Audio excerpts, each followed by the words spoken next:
Stacy Murphy here, sharing a quick video on planning for garden success this season. I'll be talking about maximizing your planting space, growing more food, and with minimal time and effort. If you're a beginning grower who's good at planting the first round of crops, but then you aren't sure what to do next when space opens up in those planting beds, or if you've noticed a lot of space in your garden and wonder what else to plant, then you are definitely in the right place today. This video is particularly good for small plot growers between 100 and 1,000 square feet. That's 10 to 100 square meters for those of you on the metric system. When you have a smaller space like this, you are really trying to take advantage of every little bit of planting space. And I'll be sharing how much food you can grow in literally a handful of space over the course of the season, and you may just be shocked. I wanted to share this quick video to help you plan your garden, and then at the end of the video I'll give you an opportunity to learn even more with me and get some tools that could really simplify your garden planning this year. So let's get started. The first question is, what does wasted garden space cost you? Well, what happens when there is available space in your planting beds? Weeds. Weeds typically happen in open soil. That's if there are weed seeds in your soil to begin with, and usually there are. Weeds are opportunistic. If I am a weed seed and I sprout and I see the sun and there's open space, I'm definitely taking it. So what does this mean about weeds? Well, weeds are a sign to grow more food. That's what they're here to tell us. There's space. Yes, there are some edible weeds that are delicious, but if there's space for weeds, that means there's space for more food. And wouldn't you rather spend your time growing more food rather than tending more weeds?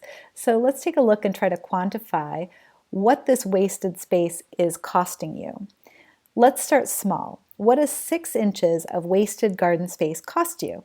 I'm talking about a 6-inch diameter circle of space. And for those of you who are on the metric system or can't visualize how big a 6-inch diameter circle is, you're not alone.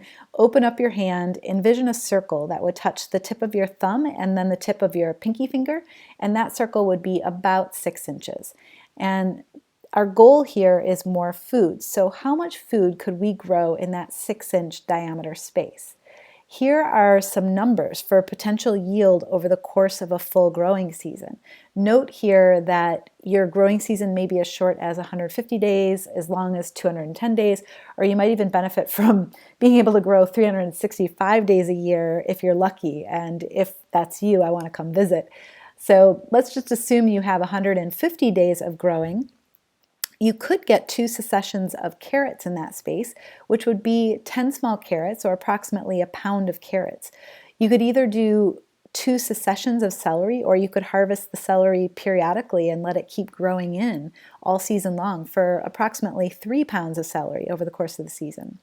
And maybe you want to add some spice to your food. You could grow 12 medium-sized leeks for 6 pounds of deliciousness. And the list goes on. Take your pick. So any one of these things could grow in 6 inches of space.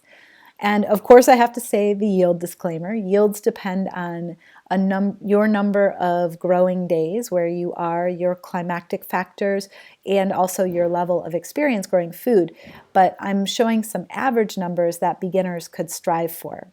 So this is just 6 inches of space. Any one of these is 6 inches of space.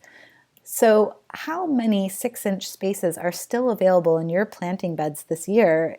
If you were to add up all of those spaces where you can see 6 inches of soil, how much space do you still have available? And how many pounds of food are you not growing? You may have noticed that some of the crops are as low as half a pound for that 6-inch space, and some were as high as 6 pounds. So let's just assume for a moment that the average is 2 pounds for each of those 6-inch diameter spaces in your area. How much more food could you grow if you were to fill all those spaces? Do you think it's possible to double your current yield? So the first thing you need to do is map out your growing space and identify your gaps. And one way to map space and find gaps is to draw your planting beds and draw some circles, all to scale, that represent how large each crop is and how much bed space it will take up when you plant it. And you can look these up in typical planting space online. There'll be lots of answers around this. So you may notice here on the screen that if all of these circles are to scale, They could definitely be tightened up a little bit because there's white space all around those left over, right? So you could still plant into all those white spaces.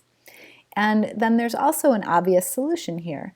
Fill the gaps with smaller crops. If you have 6 inches of space, you could plant a lettuce head, a cluster of 5 arugula plants, a cluster of 5 carrots, a cluster of 6 leeks.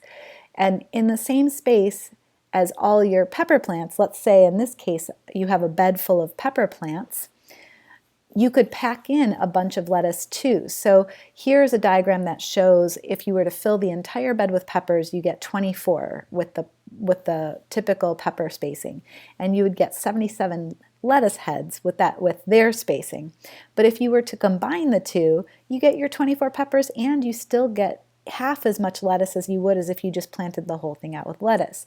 That's a whole lot more crop, right? So when you do this exercise, it's helpful to consider root sizes.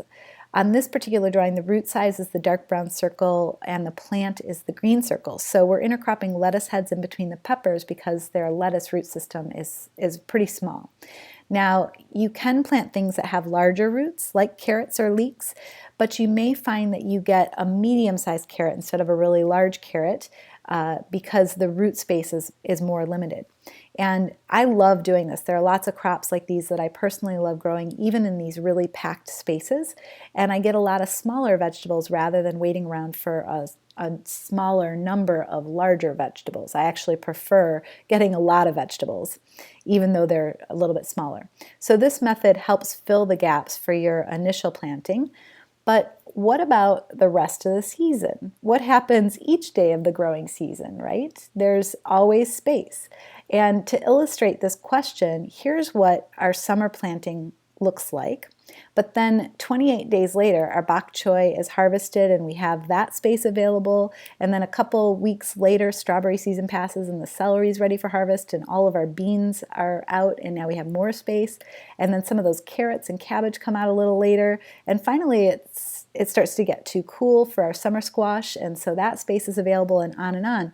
So this drawing is really good for calculating how many plants to pack into our planting beds at the start of the season at one moment in time, but it's pretty bad at tracking what happens throughout the season. So there's a document that farmers use that I recommend for growers, whether they consider themselves gardeners or farmers, and it's called a crop plan. And a crop plan will maximize space over the course of the whole season, not just for the initial planting. So a crop plan is able to map time and space simultaneously. And sometimes people confuse this kind of drawing on the screen here for a crop plan, and it's not. It's a start in the right direction and it helps to create your crop plan, but it's not a complete picture of the whole season. A crop plan is usually a boring looking spreadsheet like this, but it's super cool and it's full of really useful information. Just one of the things it does is map time and space for each crop. So along each row, each crop says which planting bed it's going to be grown in, and then there's a visual calendar that shows exactly when the crop will be transplanted and when it will be harvested. Pretty cool, right? So from there, once I complete my crop plan, I can put all of my transplant and seeding and harvest dates on my calendar. And for me, I even put an alarm on all of these dates so that I get an automatic reminder to transplant the beets, etc. So I don't have to think about it. I just get automatic reminders.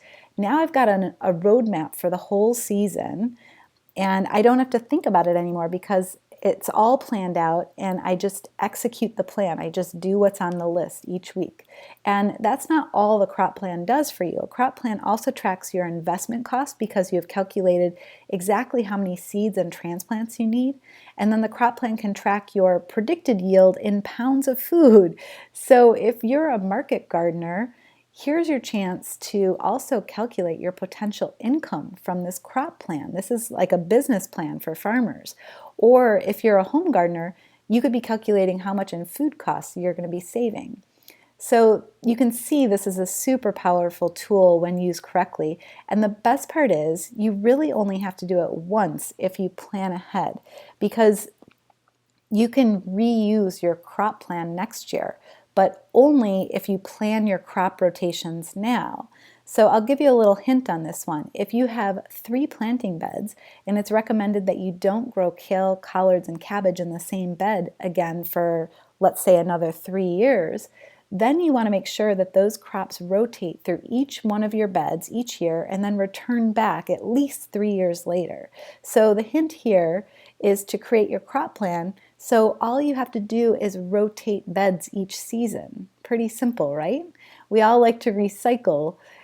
Think about the time and energy you'll save next year when you rotate the beds and you reuse the same crop plan from this year, and you're not starting from scratch. All you have to do is replicate exactly what you did last year, and then you can make some tweaks to improve the plan and grow even more food.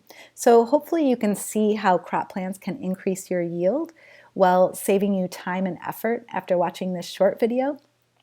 The additional benefit is knowing exactly how many plants you're going to grow and only purchasing the seeds and seedlings you need, so you can potentially save some money there too. And for many of you, all you need is this image on the screen, and you're going to go off on your own and you're going to create your crop plan for the season now that you know what information you need to track and what it needs to look like. And just to give you an idea, if that's you, if you're going off to create your own crop plan, if that's for you, it's if you know what you're doing, a good crop plan can take you up to a day to complete on your own. So get yourself, a good pot of tea and dig into the data. But if it's your first crop plan, it may take you a little longer. It might take you a couple days. And don't be too hard on yourself. It's like a jigsaw puzzle that you need to piece together, and you're going to go back and forth between drawing the beds out and calculating how many you can fit, and then creating this visual calendar and making sure that every area of the bed is accounted for. And you're going to go back and forth and fit this jigsaw puzzle together. Or if you do want a shortcut and you don't want to spend those couple days creating your own crop plan, then you can grab this how-to video that I've created and my done-for-you templates. You can easily take my crop plan and use it just as it is. Add the dates to your calendar and start doing the weekly activities. And my template is for 100 square foot garden space, and you can easily scale it up and just multiply it in order of magnitude. So if you have 200 square feet, you just do it twice. And for those of you on the metric, again, the base template is in 10 square meters, and you can scale it up. And I've had people scale this up from 100 square feet all the way up to 1,000 square feet. And a quick note here, crop plans are not one size fits all. I recognize that. It's very important to me that you understand how to create one so that you can make some modifications to my templates to suit your needs over the years. So not only do I give you my template in this offer, but I'm also giving you an instructional video that goes along with the templates and then walks you through step by step. And if you're watching this anywhere other than our website, you can head on over to bkfarmyards.com/croplan to grab your copy now. If you are already on the website, all you have to do is click the orange button below this video and you'll have immediate access to my templates and further instructions. I know that this tool will make deciding exactly what to plant where and when easy. You can move forward confidently. My past students tell me that this tool has also increased their yields, sometimes even doubled their yields. And remember, I'm not telling you how to grow vegetables in this training. I'm showing you a system that helps you time your plantings and your harvesting to maximize production and take advantage of every square inch of growing space. So keep reading below this video to see if this training is a good fit for you. Rest assured, you are protected by my 30-day 100% money-back guarantee, so there's no risk to you. If the training isn't for you for any reason, just let me know and you'll receive a full refund, absolutely no hassles. And my question for you is, how long have you been stuck trying to figure out planting schedules, crop successions, and crop rotations on your own? You can either continue to keep doing what you're doing and get the same results, or you can join me and take your growing to the next level. This training and these templates are truly a shortcut to the success you've been looking for in learning to maximize the growing space you have. That's what's available to you here today. That's what I help people achieve. Take care, and I look forward to seeing you on the inside. Thanks so much for tuning in.